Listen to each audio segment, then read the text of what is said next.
بصوا عشان انتوا طلبتوا مني اعمل لكم البفتيك، انا طلعته فكه اهو.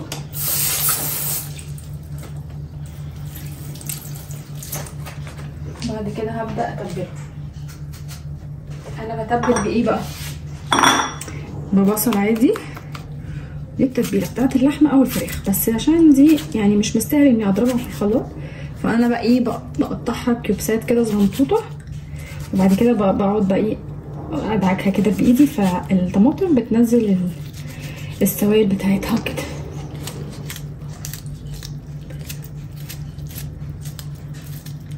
اسهل حاجه في الدنيا بتتكلم بتعملي بانيه عادي، بس يعني في ناس طلبوه مني على في الكومنتات، فانا ايه حبيت ان انا اشرح لكم برضو بصوت واقول لكم وكده. بصوا هعمل كده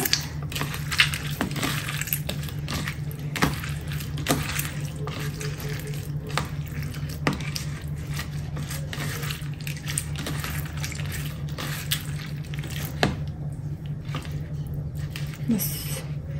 نتبل بقى ونبدأ ان احنا ايه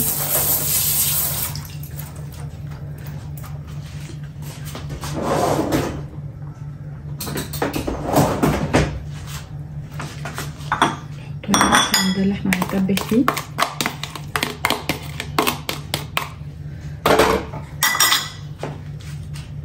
بصي عندك اي صوصات في الدنيا حطيها بتدي التتبيله طعمه خطير. ماشي. فلفل اسمر، فكروني اجيب فلفل اسمر يا جماعه عشان مش عارفه عندي في التلاجة ولا ايه بصراحه. تاني في التلاجة اشوف. وشطه، صويا صوص، ماشي، ولا هوت صوص يدي طعم خطير كده، ومستردة،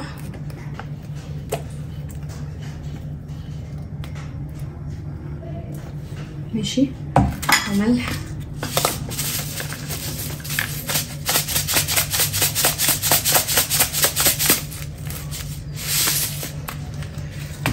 والساوزند صوص او ساوزند ايلاند ولا اسمها ايه، ساوزند ايلاند ماشي. بس كده.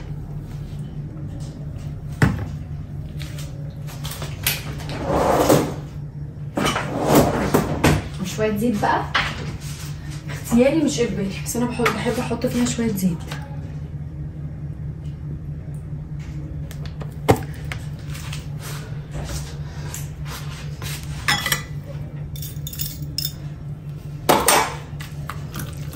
قلب قلب قلب قلب. ممكن تحطي خل، الخل بيساعد على طريان الانسجه بتاعت اللحم، وبيديها طعم كده مزازه خطير.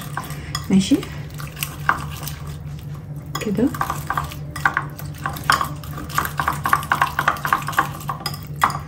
كده التتبيله بتاعتك بتاعت بقى انا بعملها في اي حاجه، الشوي، قلي بانيه، قلي اللي هو البفتيك ده، شوي لحمه، شوي فراخ، دي التتبيله بتاعتي. بس الفراخ انا بضرب الطماطم والبصل بعملهم عصير بس كده. الفراخ اللي هي على بعضها بخليها صوص، بخلي كاني عامله عصير. هروح بقى اغسل اللحمه عشان هي ايه تنزل الدم بتاعها وكده، وبعد كده بقى ايه ابدا ان انا ادق ونشوف هنعمل.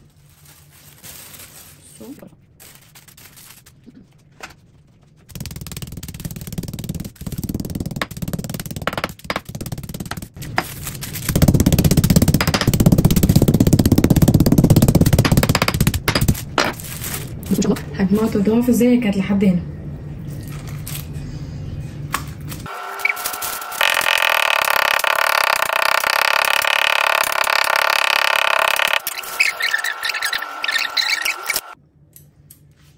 بسم الله الرحمن الرحيم. بصوا ما شاء الله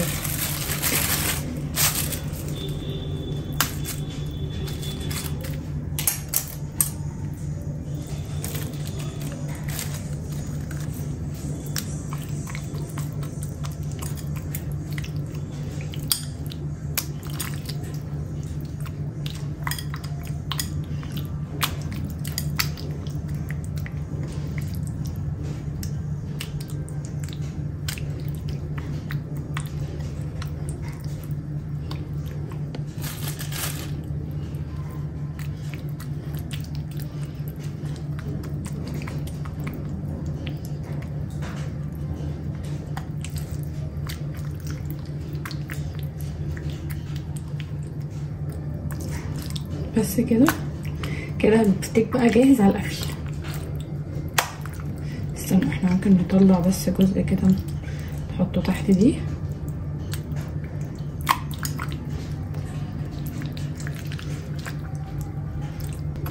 بس هنعينه بقى في التلاجة كده ساعة ساعتين براحتك.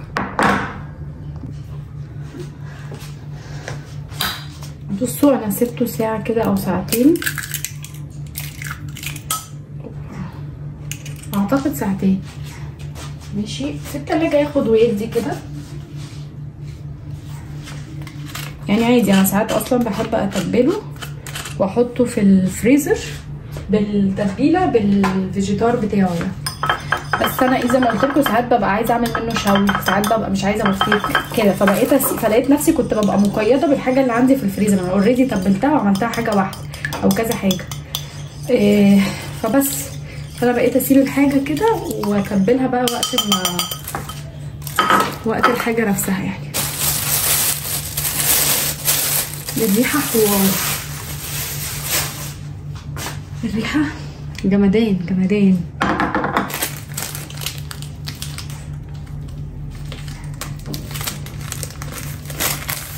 بسم الله الرحمن الرحيم.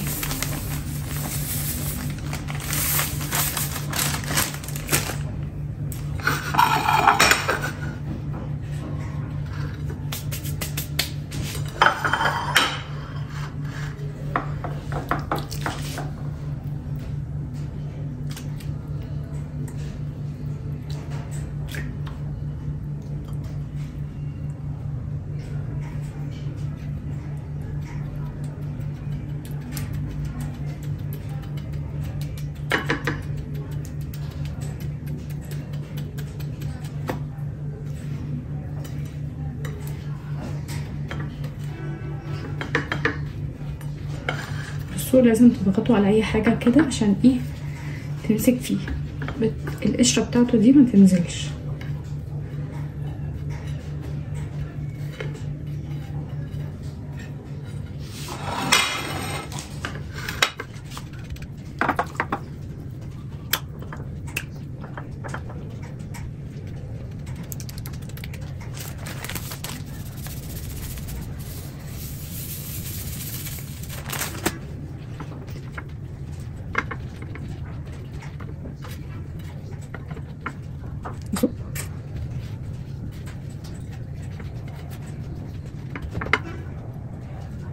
ما شاء الله كبيره.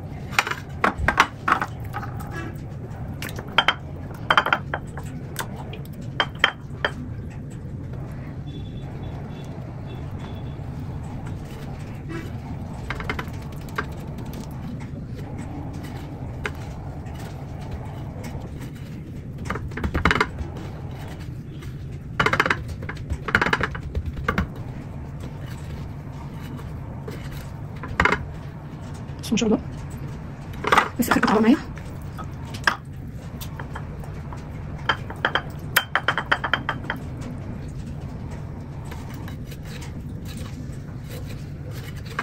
كمان. انا بعشق البفتيك، بعشقه كده.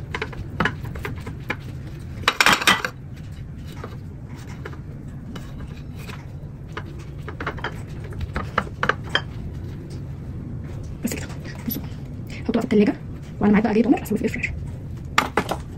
كان في بقى شويه مواعين كده، قلت ايه اسلي وقتي بقى عقبال ما يعني خلاص بقى مش عارفين اللي هو كان مكان برضو البيض ومكان الفيجيتار ومكان كوبايات الفطار والطبق اللي انا كنت متبله فيه، وما كانش في اي حاجه غير هما الحاجات اللي انتوا شايفينها دي، كانت القهوه والحاجات البسيطه دي.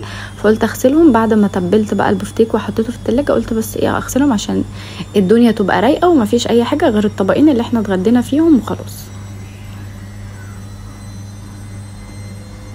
سريعا سريعا كده وبس كده، فعشان ايه ما تتوهوش مني. واحنا عملنا البفتيك، بعد كده غسلنا المواعين، وبعد كده رجعنا كملنا البفتيك تاني بقى بعد اخد ويدي كده مع نفسه في التلاجة. اوقات بقعد اقول او انا ليه ما بعملش اللي اتبهدل مني احطه في الغسالة في وقتها، بس بحس انه لا، ما مش هبقى مرتاحة. مش هبقى مرتاحه ما احط الطبقين دول كل يوم، احط طبقين وخلاص. يعني هو هقعد احط في الغساله، يعني عقبال بقى ما اشغل الغساله هتبقى خلاص عدى يعني، فعدى كام يوم عقبال ما تتملي. ما انا هحط بقى من كل حاجه 2، فمش هتبقى كده. بس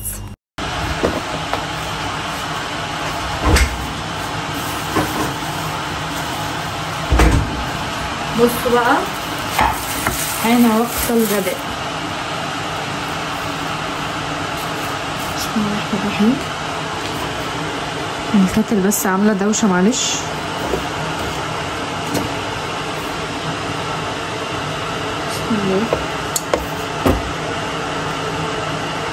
نحط ال4 عشان ايه الموضوع مش مستاهل بصراحه، ولا احط 3 بس؟ احط 3 بس والرابعه ايه هو هيكش عموما، يعني هو ايه بيكش، فالرابعه هبقى احطها لما يكش. ماشي.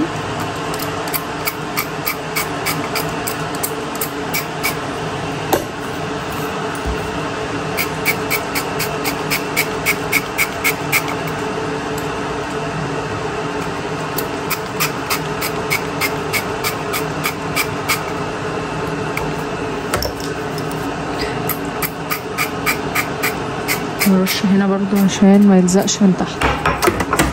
بس كده.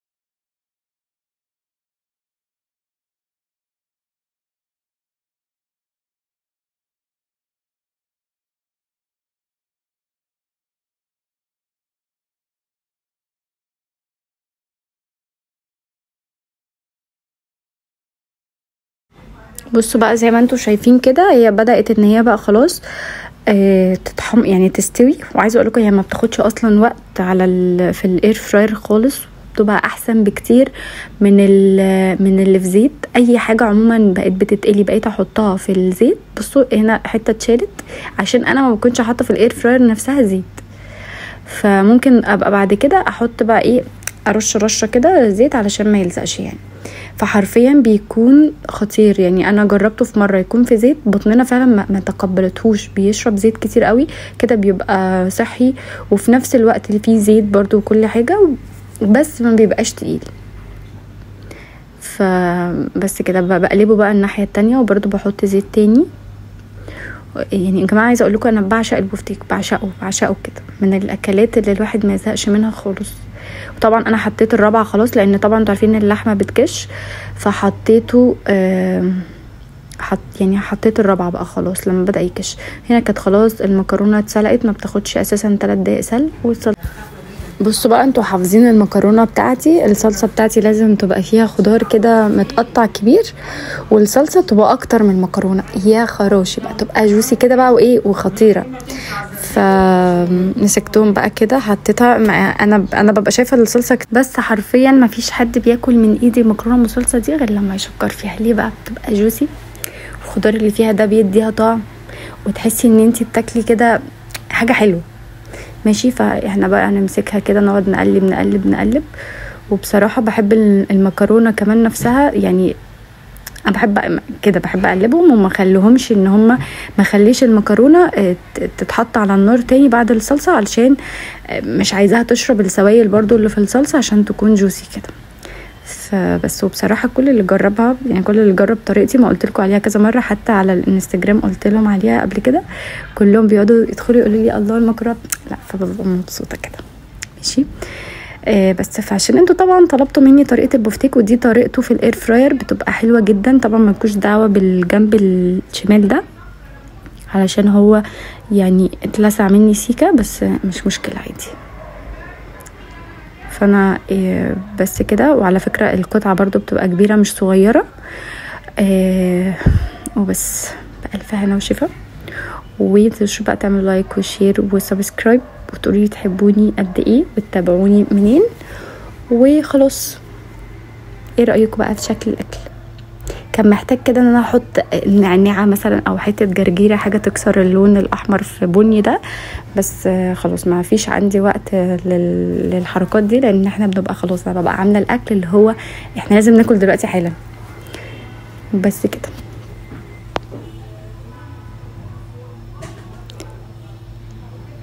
معلش لازم احط الخضار على الوش عشان نكسر اللون برضو. حرفيا الخضار ده بقى بيبقى طعمه تحفه تحفه تحفه تحفه.